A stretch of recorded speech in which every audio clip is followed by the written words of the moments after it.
Okay, I am officially excited about this piece now.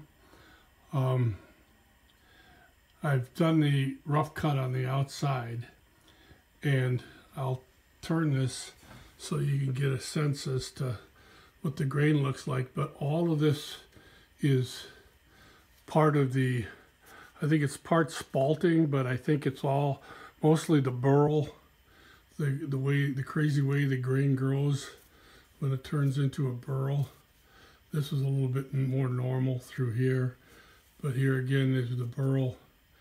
And this part across here I cut is flat because I'll put a faceplate on and reverse this thing. I'm showing this tonight because when I get done here, I'm going to paint this with anchor seal, and the anchor seal I have is red, so it looks like it's it'll be dyed red, but it'll just be the anchor seal, which is a wax that I put on here. It's sitting at about close to 40% moisture content now. But I've turned the outside, and I actually think it looks very, very nice. It's going to be very interesting. There's a few spots like this that we'll have to fill in with something, but the grain pattern on here is going to be fun when it's all dried and done. You can see this is some of the normal grain. This is the pith.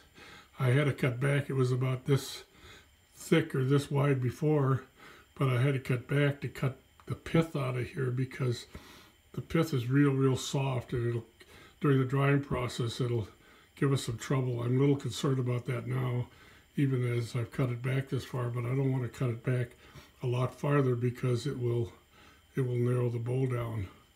And then this, you can see what'll be the inside. When I turn it around, I'll put a faceplate like this on the other side, turn it around and hollow out the inside, and leave the edge probably about inch and a quarter thick to allow for this thing to dry, and it changes shape as it dries.